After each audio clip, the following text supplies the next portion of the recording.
A paz do seu Pai amado, igreja. Amém? Amém. Glória ao Senhor. Deus seja louvado.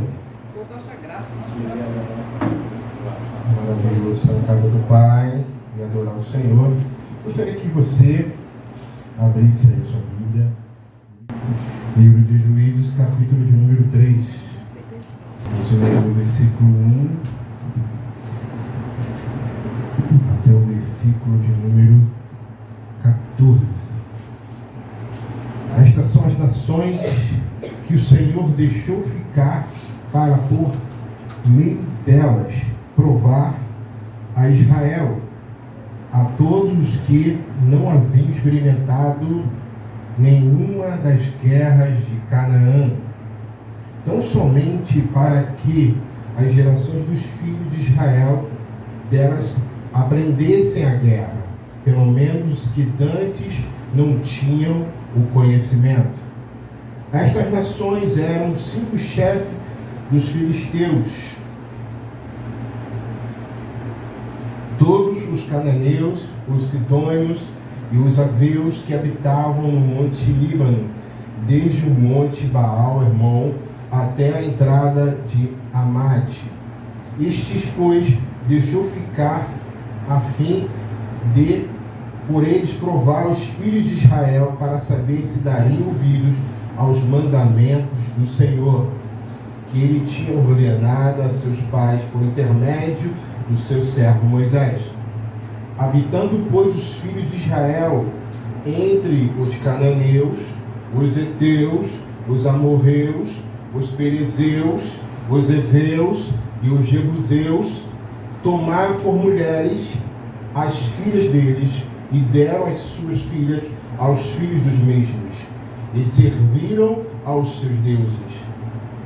Assim, os filhos de Israel fizeram o que era mal aos olhos do Senhor, esquecendo-se do Senhor, seu Deus, e servindo aos Balaíns e às Azerotes. Pelo que a ira do Senhor se acendeu contra Israel, e ele os vendeu na mão de Cusã-Rasataim, rei da Mesopotâmia. E os filhos de Israel serviram a Cusã-Rasataim 8 anos. Mas quando os filhos de Israel clamaram ao Senhor, o Senhor suscitou-lhes um libertador. Repita comigo: um libertador. Um libertador. Mais alto: um libertador. Um libertador. Agora com vontade: um libertador. Um libertador. Isso, que os livrou. Otoniel, filho de Kenaz, o irmão mais moço de Caleb. Veio sobre ele o Espírito do Senhor, e ele julgou a Israel, e saiu a peleja. E o Senhor lhe entregou Cusã-Rasataim, rei da Mesopotâmia, contra o qual prevaleceu a sua mão. Então a terra teve sossego por 40 anos, e Otoniel, filho de Kenaz, morreu. Versículo 12. Os filhos de Israel tornaram a fazer o que era mal aos olhos do Senhor. Repita essa frase: os filhos de Israel, tornaram a fazer o que era mal aos olhos do Senhor. Então o Senhor fortaleceu a Eglon, rei dos Moabitas, contra a Israel, por terem feito o que era mal aos olhos de Deus. Então Eglon, unindo a si os amonitas e os amalequitas, foi e feriu a Israel, tomando a cidade das palmeiras. E os filhos de Israel serviram a Eglon, rei de Moabe, 18 anos. Feche os olhos, curva a sua cabeça e entrega agora o seu pensamento a Deus, a sua vida a Deus. Pai, te damos graça aqui nesta noite, Senhor, por estamos diante da sua doce e maravilhosa palavra.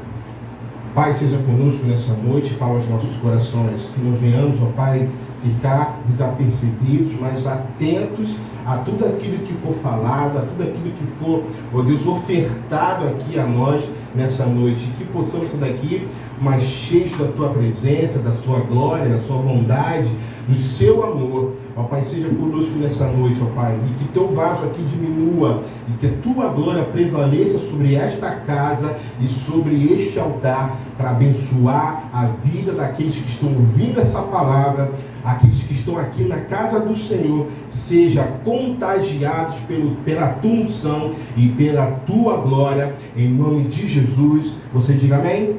Amém. Glórias ao Senhor. Irmãos, eu creio que você já ouviu falar sobre esta passagem. Quantos já ouviu, diga amém. Amém. Só que, para que eu e você venhamos entender, vamos fazer uma visão panorâmica de alguns livros da Bíblia. Que eu e você venhamos entender esse tempo ao qual a gente leu aqui de Juízes, capítulo de número 3. A Bíblia, ela começa com 5 livros chamados Livro da Lei, amém? Quantos conhecem esse livro? Eu creio que todos, né? Todo mundo aqui conhece esse livro.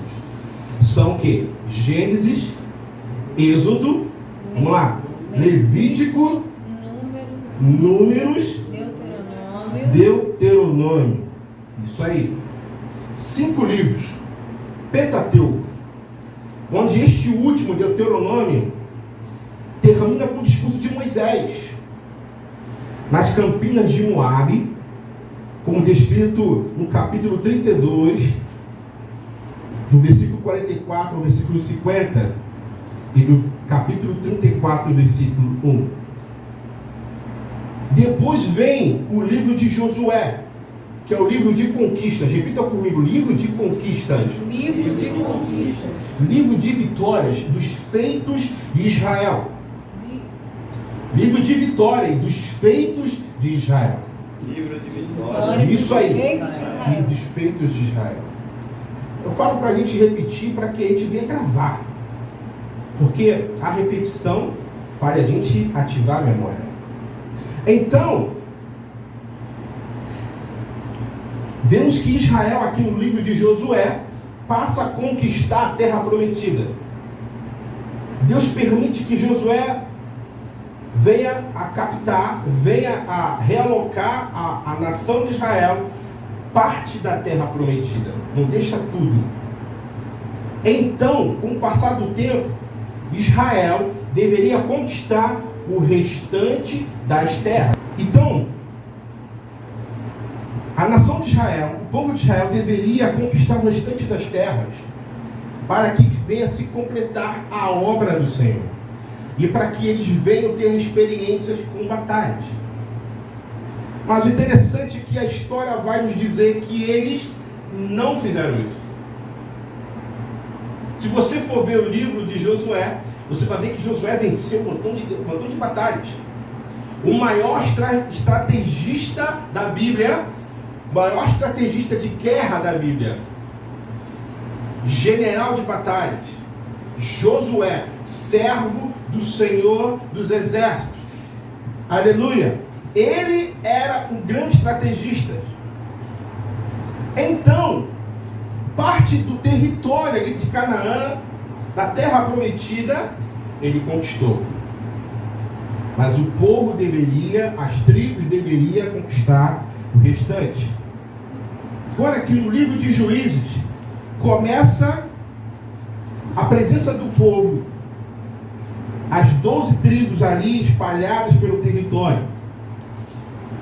Como eu falei, eles deveriam conquistar o restante do território, mas nós vemos que eles não fazem isso. Pelo contrário, eles se adaptaram àquela região, se misturando com os povos pagãos, como os cananeus, os filisteus, os moabitas e entre outros, que a gente vê aqui os nomes bonitos, os jebuseus, né? Os efeios, e por aí vai. Só nome bonito, que você quiser colocar o nome do seu filho, você pode se apropriar disso aí. Amém? Mas o interessante é que eles se misturaram, eles coabitaram com esse povo, se misturaram. Vemos que o texto fala aqui no capítulo 3 que eles ofereceram o quê? As suas filhas, para que eles pudessem ter alianças. E por aí vai, só coisa horrenda. Esse período de Juízes, ele corresponde de 300 a 350 anos da história de Israel, que vai da morte de Josué até a época do profeta Samuel. Samuel é um dos últimos dos juízes e também é um dos primeiros dos profetas. Interessante. Samuel ele cumpria 3 ministérios, podemos dizer assim, que era profeta, além de ser profeta era juiz, e o outro era o sacerdócio. Então você vai enxergar aqui nesse texto que o povo hebreu ele começa a se adaptar e começa a se distanciar da presença de Deus, começa a se afastar da presença de Deus, a ira de Deus se acende sobre eles, mesmo com o profeta Samuel ali para ajudá-lo, o juiz Samuel ali para ajudá-lo, eles se distanciam da presença, eles se distanciam da glória, eles se distanciam da unção, eles se distanciam da casa e da presença do Rei Eterno. Todas as vezes que eu e você nos afastamos da presença, da glória, da comunhão, da unção de Deus sobre nossas vidas, abrimos uma brecha para que o inimigo venha entrar e venha destruir a nossa vida. Então não faça isso. Não se afaste da presença, não se afaste da glória, não se afaste da comunhão com Deus, não se afaste da comunhão com os irmãos, não se afaste da presença do Senhor. Primeiramente, fique aos pés da cruz e obedeça ao Mestre Jesus, amém? Aleluia. Amém, igreja? Amém. Então, no momento que Josué ele morre, as tribos estão espalhadas. Então, Deus se estabelece como rei de Israel, instituindo uma teocracia. Então passa a surgir uma espécie de anarquia do povo, onde todos se afastam da presença do Senhor. Por quê? Eles foram influenciados pelos povos que ali estavam. Eles preferiam aos deuses pagãos do que ao Deus único, onipresente, onisciente e Senhor do universo. Então, é isso, Google. Não falei com você. Aquele mesmo povo que deveria destruir aquelas nações, tempos atrás, eles não fazem. E o que acontece? Esse mesmo povo, essas mesmas pessoas, essas mesmas nações que eles coabitaram, passa a persegui-los, passa a afrontar eles, passa a querer destruir Israel.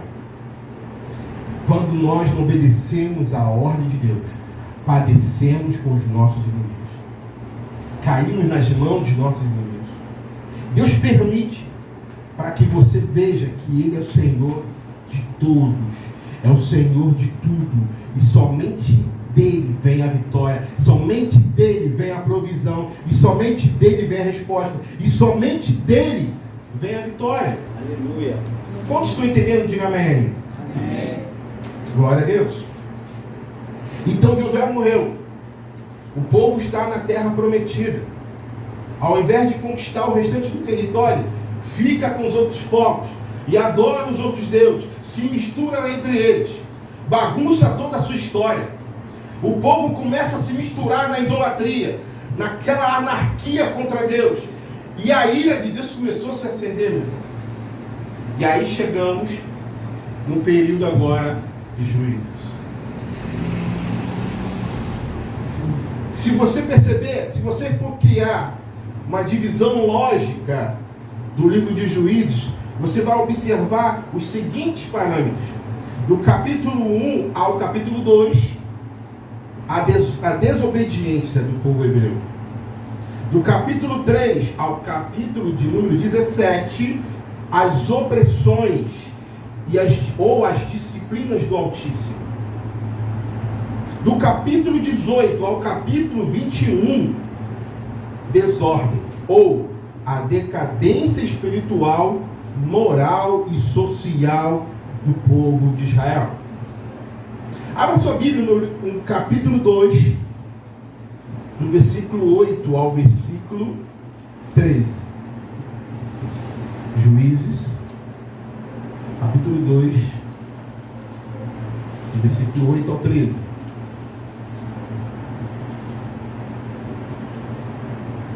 Morreu, porém, Josué, filho de Num, servo do Senhor, com a idade de 110 anos, e o sepultaram no território da sua herança.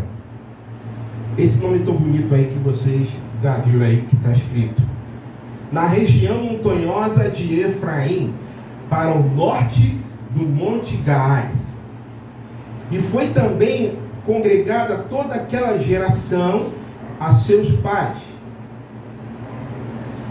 Geração que não conhecia o Senhor, nem tampouco a obra que ele fizera a Israel. Então os filhos de Israel fizeram o que era mal aos olhos do Senhor, servindo aos Balaíns. E abandonaram o Senhor Deus de seus pais, que os tirara da terra do Egito, e foram-se após outros deuses, dentre os deuses dos povos que havia ao redor deles, e os adoraram, e provocaram o Senhor a ira, abandonando-o e servindo aos Balaíns e Astarotes. Viu aí? As nações que estavam ali no entorno, na terra prometida, que era que as tribos deveriam, era o papel das tribos, das 11 tribos, porque a 12ª, que é a tribo de Levi, não herdou terra nenhuma. Então as 11 tribos, as outras 11 tribos, estavam dominando o território. Então eles deveriam acabar, extirpar dali daquele território os inimigos, para que a obra de Deus se completasse de uma forma perfeita. E eles não fizeram isso. Se envolveram com aquelas nações, se adaptaram àquela região, se misturaram com aquele povo que praticavam coisas horrendas, povo que estava distante da glória, da presença de Deus, não tinha nada a ver com a história deles, mas aconteceu isso. Então, após a morte de Otonoel, o primeiro juiz, que ele é considerado juiz referencial, pois não tinha nenhuma falha no seu caráter, e era assim que deveria ser os demais juízes. Olha aí, o povo voltou a praticar tudo que era mal aos homens do Senhor.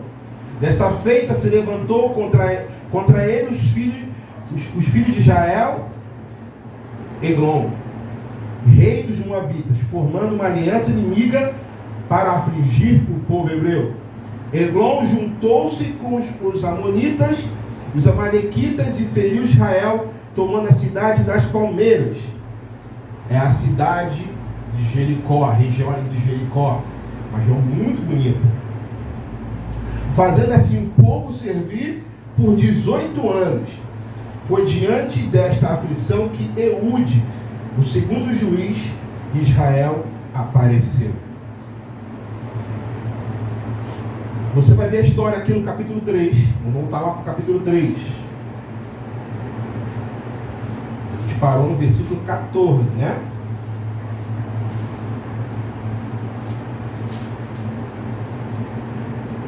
E os filhos de Israel serviram a Eglon, rei dos os moabitas por 18 anos. Você vai ver que o povo ele começa a perceber o estrago que eles fizeram, a besteira que eles fizeram, a decisão errada que eles tomaram. Eles não ouviram seus líderes, eles não obedeceram e não ouviram seus pais, não trilharam o mesmo caminho. Uma nova geração surgiu, e uma geração perversa, uma geração que não conhecia a história do seu povo. É por isso que devemos ensinar a criança no caminho que deve andar. E não é mostrar o caminho, é ensinar no caminho. Você acompanhar seu filho na igreja, nos estudos, na hora do louvor, na hora das pregações, na hora dos ensinos, é você incentivar. É você também em casa, ao levantar e ao se deitar, contar os feitos que o Senhor fez sobre a tua vida, para que a criança veja a glória do Senhor sobre a tua vida. Isso são os feitos de Deus sobre cada um de nós, e deve ser contado. E assim que foi ensinado e foi passado para os seus pais, os pais dos filhos de Israel, para que pudesse passar de geração em geração os feitos do Senhor. E eles não deram continuidade. E deu o que deu aqui: um povo perverso, um povo desobediente, um povo que só olha para si, um povo mesquinho, um povo ingrato, soberbo, que queria fazer as coisas na maneira deles, no tempo deles, e não eram obedientes a ninguém, nenhuma liderança. E aí, aconteceu isso. Agora no capítulo 3, do versículo 15 ao versículo 31, você vai ver que começa a mudar agora a situação de Israel. O texto diz: os filhos de Israel clamaram ao Senhor, versículo 15, e o Senhor os levantou um libertador, Eude, filho de Gera, Benjamita, homem canhoto. Poucas informações temos sobre Eude, mas sabemos que ele era da tribo de Benjamim, como o próprio texto diz, e que era canhoto, ambidestro, como assim relata alguns estudiosos. E isso traz muitas implicações, porque a mão direita era a mão referência. Você vai ver muitos textos da Bíblia dizendo que a mão direita, o lado direito do Senhor, a mão direita do Senhor. Então você vai ver que até nas batalhas, a prática de usar as armas era com a mão direita. Então, a cultura era essa. Quem era canhoto não poderia participar, porque era considerado uma pessoa sem habilidade. Né? Chato isso, né? Chato. Eu sei que é chato, mas era considerada uma pessoa que não tinha habilidade, porque era a cultura do momento.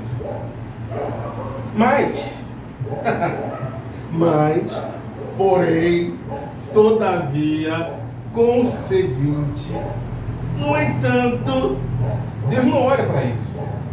Fala assim: Deus não olha para isso. Deus não olha para isso. Deus olha para o nosso coração.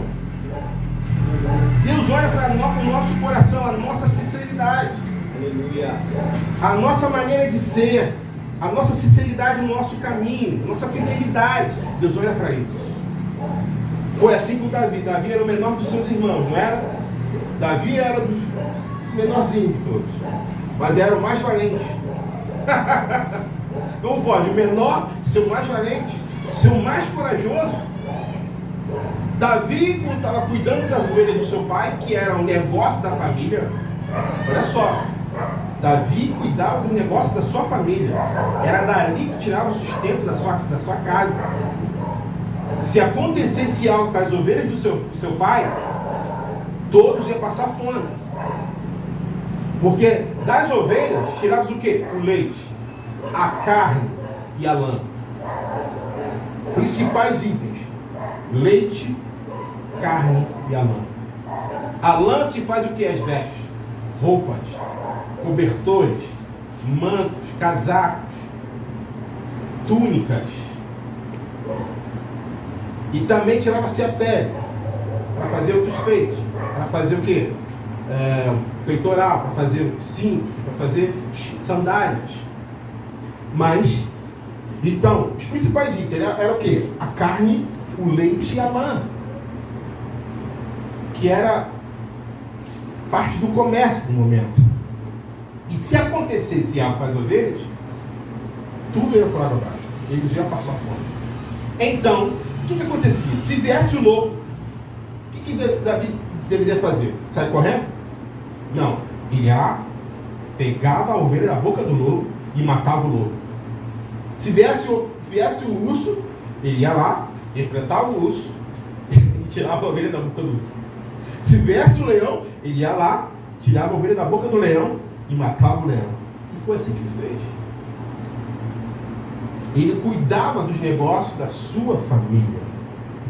Então, quando Deus coloca algo nas nossas mãos, aos nossos olhos pode ser uma coisa inferior, mas dê valor. Se você está na portaria, dê valor. Se você está na oração, dê valor. Se você está no louvor, dê valor. Se você está na pregação, dê valor. É porque, não é porque aos teus olhos aquilo seja algo inferior que não é importante na obra. Tudo na obra é importante, tudo na obra tem o seu valor, tudo na obra tem a sua prioridade. E Deus, quando Ele quer usar, Ele pode usar aquele que está na portaria, pode usar aquele que está na frente, pode usar aquele que está aqui sentado no banco. Deus escolhe aquele que está disponível, aquele que está obedecendo, aquele que está aqui, Senhor. Eis-me aqui a todo momento. É o vaso de barro. Deus olha para o vaso de barro, porque o vaso de barro é usado a toda hora, a todo instante. A todo instante. Agora, o vaso de ouro, de prata, de cristal, é usado em alguns momentos. Raramente é usado. E fica lá na estante, escondido lá, né? Para enfeitar ou para... cristal, é cristal. Que legal, mas nunca usa. Agora, o que você usa é usado no seu dia a dia. É aquilo que você também mais gosta, não é verdade? Cada um tem uma caneca preferida, tem um copo preferido. Cada um tem um garfo preferido. Eu tenho meu garfo. Se você for na minha casa, tira a mão do meu garfo. Ele tem uma bolinha assim no meio, é pesado, tem uma bolinha no meio. Se tocar nele, irmão, olha, o mistério vai rolar ali, hein? O mistério rola. Cada um tem o seu copo preferido, sua caneca preferida. E a caneca que você usa todos os dias. O item que você usa todos os dias. O sapato que você usa todos os dias. Né? A roupa que você usa. Cada um tem algo, algum elemento que é pessoal, que é usado todo instante. E Deus olha para cada um de nós e quer que você seja usado a todo instante. Ele olha assim, isso aqui é meu, isso aqui é precioso, isso aqui eu uso a toda hora, porque Ele está disponível, ela está disponível, ela está no meu caminho, ela me obedece, Ele me obedece, Ele me ouve, e eu falo com Ele, eu falo através dEle, e as pessoas são alcançadas. E assim que Deus olha para cada um de nós, quer olhar você disponível, quer olhar você pronto para ser usado. Então diga, eis-me aqui, envia-me a mim, Senhor. Seja disponível para o Senhor. Não assim, hoje não, hoje vou dar praia, hoje é só praia. O calor tá bravo, hoje é só praia. Tem um meme que eu até compartilhei com a minha esposa, que tem um sol assim nesse pondo, né? Aí o sol faz, tá aquela frase assim, amanhã tem mais. Amanhã tem mais. É engraçado. É muito legal. Eu gosto dessas coisinhas. É muito interessante. Amanhã tem mais. Ou então quando tá amanhecendo, né? Aí o sol tá assim, ó, com o dedinho assim. Tá preparado? Tá preparado? Vocês estão preparados para que vocês venham ser usados por Deus? Vocês estão preparados? Quando o Senhor diz assim, amanhã tem mais. Quantos estão preparados? Só eu? Amém. Glória a Deus. Senão eu ia ficar decepcionado aqui. Jesus, vamos orar nessa igreja. É isso aí, irmãos. Temos que estar disponível para o Senhor. Mas, pastor, eu estou com sono. Uma irmã me ligou para ir na casa dela. Já é meia-noite. Eu não vou não. Vai sim. Deus mandou, vai. Aconteceu comigo. 1h da manhã, irmão. Pastor, precisa de socorro. Precisa de ajuda, vem orar por mim, pastor. Pode ser no telefone? Não, vem cá, pastor. Aí eu fui, chamei minha esposa foi comigo. Peguei o carro, fui para lá. Amém, irmãos. Temos que estar disponível para o Senhor a toda hora e todo instante, porque o Senhor, a qualquer momento, Ele pode nos pegar e nos usar. E aqui você olha para o povo de Israel. O povo de Israel não estava disponível para Deus. Estavam distantes, estavam vivendo as suas vidas, sabe, com as suas concupiscências, na sua vida, sabe, distante do Pai. Deus não quer que nós venhamos ser assim. Uma vida distante dele, uma vida longe da casa, uma vida longe da comunhão, uma vida repleta de pecados. Deus quer restaurar o nosso caminho. Deus quer mudar a nossa vida. Deus quer mudar a nossa circunstância para que outras pessoas venham ser alcançadas. E as pessoas têm que olhar para nós e fazer como referência. As pessoas vão olhar para a gente e vão enxergar a luz, e vão enxergar a verdade do Senhor, e vão enxergar a palavra do Senhor. Aquele irmão, quando está em casa, só graça. Pastor, se eu te contar o que ele fala, o que ele faz, pastor, a senhora vai excluir da igreja. Será que vai ser assim? Será que é assim mesmo? Se eu quer conhecer a pessoa, convive com a pessoa. Quer conhecer a pastora? Convive com a pastora. Não é assim? Quer conhecer o Senhor? Convive com o Senhor. Aleluia. Quem está cheio do Espírito Santo? Convive com o Senhor. Glória. Quem está cheio da unção, cheio da glória? Convive com o Senhor. Aleluia. Quer ser parecido com o apóstolo Paulo, com o apóstolo Pedro? Convive com o Senhor. Esteja cheio, esteja disponível. Não adianta dizer, eu louvo a Deus, mas o seu coração está lá no Maracanã, está lá no Japão, está lá em Marte. Deus. O que adianta a tua boca processar, falar uma coisa e o seu coração é somente não aceitar? Eu não concordo. Ô rapaz, não concordo. Tem um conflito interno aqui, cara, entre a mente e o coração. Que negócio é esse? Tem que haver verdade em nós. O Senhor tem que bater os olhos em você, tem que ver luz. E não... O que é isso aqui? Que fumaça cinza é essa aqui que está aqui? Deus tem que enxergar a luz em nós. E somente a fumaça que vem do alto vem nos envolver, vem nos esconder. Somente a fumaça dele, a presença dele, que simboliza a presença do Pai, vem estar sobre nossas vidas. Como aquela canção, a fumaça me esconde. Só os teus olhos me veem. Que isso seja verdade, irmão. Aleluia. Vamos parar de viver a nossa vida de mentira. Como a pastora falou, vida de hipocrisia. Hipocrisia. Uma hora eu estou com Cristo, uma hora eu estou sem Cristo. Uma hora eu estou com Cristo, uma hora eu estou sem Cristo. Não existe isso. Ou você é, ou você não é. Não é assim que fala os flamenguistas, ou você é flamenguista, ou você não é, meu irmão. Para Deus é a mesma coisa, filho. Ou você é de Deus, ou você não é de Deus. Yeah. Quer vida fácil? O inimigo oferece vida fácil. Só que vai ter um fim. Te mando logo a real. O papo é reto.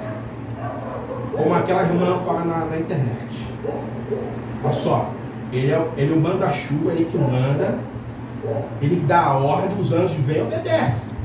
Tu vai querer corar com um cara que se dizia anjo de luz e de repente foi uma traíra?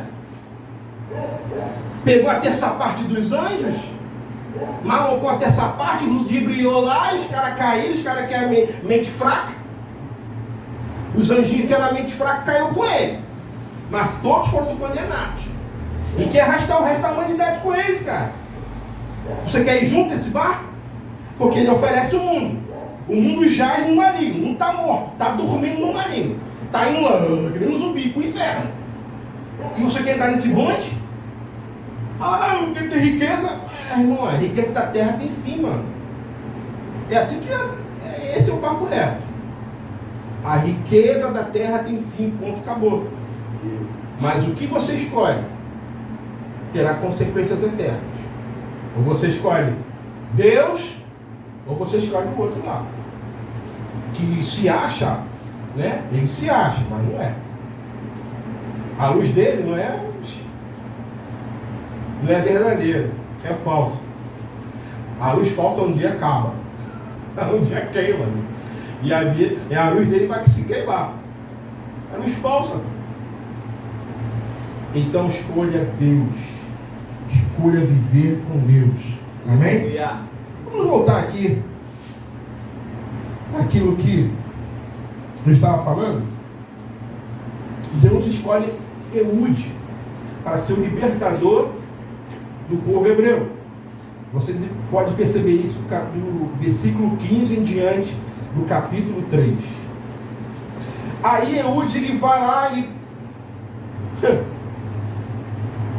ele pega uma espada, na verdade um punhal, 45 centímetros, é pequenininho, mais ou menos isso aqui, né? 45 centímetros, um pouquinho menos. É um punhal, uma pequena espada, e coloca na coxa direita, porque é sempre do lado oposto da mão forte. Se ele é canhoto, então está no lado direito. Se ele fosse destro, tá bom? Do lado esquerdo. Como todos os soldados usam. Do lado esquerdo da arma. Que é mais fácil de puxar. Se eu puxar do mesmo lado, pode se cortar, filho. Tem uma espada grandona, velho. Aqui é mais fácil, ó. Né? De puxar a espada. E aí, ele botou no lado direito. E prendeu na coxa e cobriu com os vestes. Ele vai, leva o tributo para Eglon, que está lá na casa de verão dele. No palácio de verão. E aí acontece o seguinte: Eude ele chama a caravana. Olha só, vocês vão comigo, tá? Vamos fazer um negócio aqui, e aí lá eu dispenso vocês para que ninguém vai perceber o que eu quero fazer. Aí Eude vai, leva os tributos, né? Que é ouro, prata, os materiais que eram usados na época para oferecer como tributo ao rei opressor. Então, veja bem, que ele vai ao encontro e ele fala assim: rei, eu tenho uma palavra secreta, eu tenho algo que eu quero falar em secreto com você. Percebendo que Eude era uma pessoa importante, ele manda os restantes ficarem em silêncio. E percebendo, o pessoal se retira. Deixa os dois a sós. E aí que vem a estratégia de Deus. Uma pessoa que era improvável. Uma pessoa que era considerada como se fosse o rejeitado, né? O canhoto é como se fosse rejeitado. Ele pega a espada e fere ao rei. Se você for ver o texto, você vai perceber que o rei Eglon era muito gordo. Não era uma pessoa magrinha, como o Julinho, ou assim cheinho como eu, ou esbelto como o pastor Paulo. Não. Muito gordo, a pessoa era muito grande. Ao fato que enfia a espada, ele não consegue retirar. Ele não consegue retirar. Porque a gordura tampou até o cabo da espada. E aí veio algo que a Flávia achou nojento. Feriu que ao ponto que saiu fezes. Fezes. E aí vamos ver o que a história nos fala. Vamos lá. A partir do versículo 17. E levou aquele tributo a Eglon, rei dos Moabitas. Ora, Eglon, como eu falei, era muito Muito. Bom. Muito. 18. Quando Eude acabou de entregar o tributo, despediu a gente que trouxera com ele. Ele mesmo, porém, voltou das imagens de escultura que estava ao pé do Gigal. Ele disse: tenho uma palavra para dizer-te em segredo, ó rei. Disse o rei: silêncio. E todos os que lhe assistiam saíram da sua presença. Eude, então, se aproximou do rei, que estava sentado a sós no seu quarto de verão. Ele disse: tem uma palavra da parte de Deus para dizer-te. Ao que o rei se levantou da sua cadeira, então Eude, estendendo a sua mão esquerda, tirou a espada de sobre a sua coxa direita e lhe cravou no ventre. O cabo também entrou após a lâmina, e a gordura encerrou, cobrindo a lâmina, pois ele não atirou a espada. Então Eude, saindo ao pórtico, cerrou as portas do quarto e as trancou. Versículo 24. Tendo ele saído, vieram os seus servos do rei, os servos do rei, e olharam, e eis que as portas do quarto estavam trancadas. Disseram uns para com os outros: sem dúvida ele está aliviando o ventre na privada do seu quarto real. Versículo 25. Assim esperaram até que ficarem alarmados, mas ainda não abria as portas do quarto. Então, tomando a chave, abriram-nas, e eis o seu senhor estendido morto por terra. Eude escapou enquanto eles se demoravam, e tendo passado pelas imagens de esculturas, chegou até Seirá. E assim que chegou, tocou a trombeta na região montanhosa de Efraim, e os filhos de Israel, com ele à frente, desceram das montanhas. E disse-lhes: segui-me, porque o Senhor vos entregou nas mãos vossos inimigos, os moabitas. E desceram após ele, e tomaram os vales do Jordão contra os moabitas, e não deixaram passar nenhum deles. E naquela ocasião mataram dos moabitas cerca de 10.000 homens, todos valentes, robustos, e não escapou nenhum.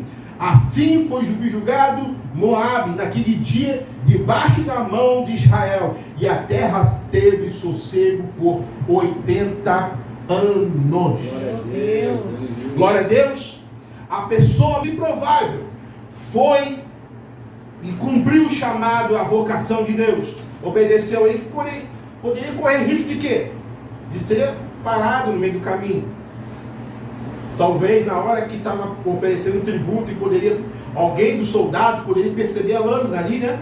Entre a sua coxa, ou perceber algo estranho. Mas aprove a Deus que isso acontecesse. Aleluia. Então, nesses relatos, descobrimos as razões da sua coragem. É como se ele entrasse num covil e matasse o alfa diante da sua alcateia, o rei Eglon, em sua própria casa de verão. Da onde vem essa coragem de Eude? Nós vamos ver. Despertou a vontade, sabe, de fazer justiça para com o seu povo. Ele não aceitava aquela opressão. E Deus viu um potencial nele. Repita comigo: Deus viu um potencial nele. E Deus viu um potencial em mim. E Deus está vendo o meu potencial. Deus está vendo o teu potencial, meu. Deus está vendo o teu potencial. Não recua. Abra sua Bíblia lá em Gênesis capítulo 49, versículo 27. Gênesis 49, versículo 27. Estou na minha última folha. Então, mais ou menos 10 minutos, eu estou acabando. 7 Mais ou menos. 49, versículo 27. Gênesis 49, versículo 27. Você vai ver no texto aí o seguinte. Parte final da vida de Jacó. Jacó já estava cansado, já de idade, próximo a falecer, e todos os seus filhos estavam ali para ser abençoados por ele. E quando chega a vez de abençoar o seu filho caçula, quem sabe o nome do filho caçula de Jacó? Benjamim. Quando chega Benjamim, olha o que ele disse para ele. Benjamim é um lobo veroz, pela manhã devorará a presa, e à tarde ainda dividirá os seus espólios. Esta bênção, irmãos, faria toda a diferença para essa geração. Faria toda a diferença para essa tribo que despertaram, foram levantados como guerreiros do Senhor, com sede de sangue, homens valentes, homens de guerra, homens que têm agilidade, habilidade. E Eude era dessa tribo, só que ele era canhoto, né? E Deus repara isso? Não. Deus olha para isso? Deus olha para isso, igreja? Não. Deus olha para nossas limitações? Não. Deus olha para nossa pequenez? Não. Deus olha para o nosso interior. Aleluia. E a nossa vontade de fazer a obra de Deus. Aleluia. Então a história de fato não nega que esta tribo era de valentes. Quando se lembra do rei Saul e do seu filho Jonatas? Todos conhecem, né? A história dessa família. Eles eram da tribo de Benjamim. Saul era um dos reis mais valentes. Era um rei valente. Jonatas era um grande guerreiro. Jonatas treinava com Davi. Jonatas era amigo de Davi. Olha que interessante, que ao morrerem, Davi fez uma declaração que escreveu sobre eles, lá em 2 Samuel, capítulo 1, versículo 22 e 23, dizendo assim: que eles eram mais ligeiros que as águias, mais fortes que os leões, que nunca se recuou atrás do arco de Jonatas, e nem voltou vazia a espada de Saul. O próprio Davi reconheceu que eles eram homens valentes. Como diz aí o nordestino, cabra macho. Cabra macho, irmão. E Davi também era cabra macho. Davi era de qual tribo? Quando se lembra? Escola dominical, hein? Hã? Judá. Tribo de? Judá. Judá. É da raiz de Davi que nasce nosso Messias, nosso Senhor Jesus Cristo. É da linhagem real de Davi. Aleluia. Então, irmãos, era dessa tribo que era Saul, que era Jonatas, que era Eude. E também, vocês não vão acreditar, mas eu creio que você já ouviu falar, mas agora não se lembra. O apóstolo Paulo. Sério, o apóstolo Paulo. O apóstolo Paulo, irmão. Abra sua Bíblia aí, em Romanos capítulo 1. Vamos ler. Romanos capítulo 1. Eu estou terminando, já falta pouquinho. Está bem pouco. Romanos capítulo de número 1. Desculpa, capítulo 11, versículo 1. Romanos 11, versículo 1. Vamos lá. Pergunto, pois, acaso rejeitou Deus o seu povo? De modo nenhum. Porque eu também sou israelita, da descendência de Abraão, da tribo de Benjamim. Aleluia. Filipenses capítulo 3, versículo 5.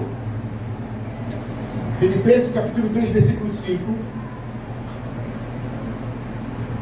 Circuncidado ao 8º dia, da linhagem de Israel, da tribo de Benjamim, hebreu de hebreus. Quanto à lei, fui fariseu. Então Paulo aqui descreve um pouco da sua descendência, da sua linhagem, um pouco da sua história, um pouco da sua família. Aleluia.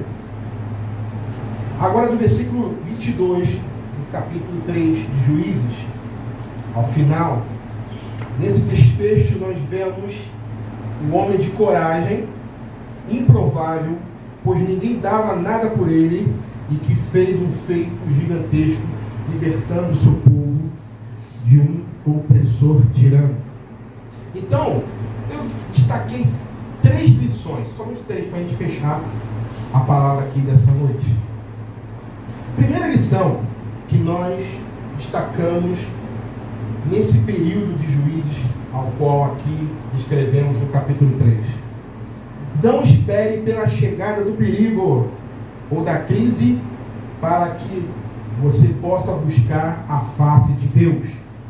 Seja fiel em todos os momentos.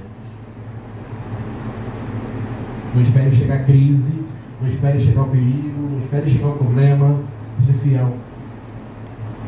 Seja fiel, Senhor.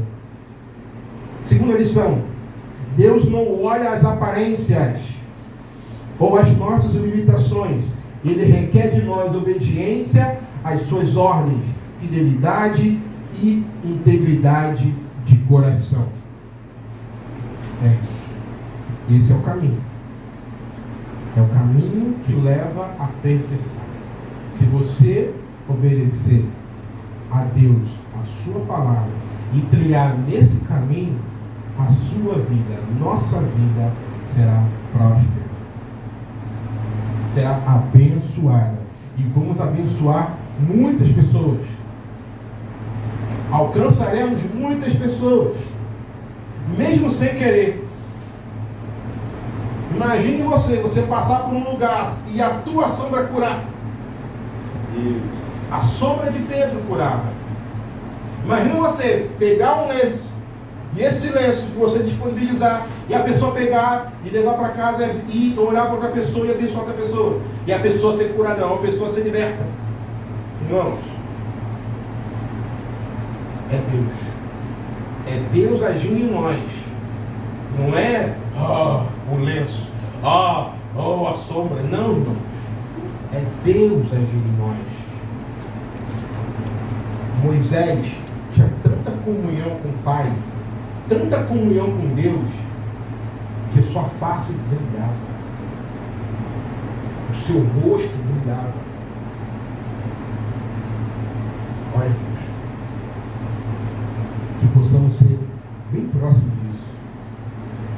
Eu sei que o nosso tempo é um tempo difícil, é um tempo que o amor tem se esfriado e multiplicou a iniquidade de uma tal forma, mas que sejamos fiéis ao Senhor.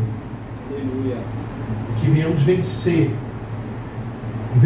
o inimigo e venhamos viver realmente da glória do Senhor, porque o justo viverá da fé. Amém? E terceira e última lição, que eu considero não é bem uma lição, é uma reflexão. Só um minuto.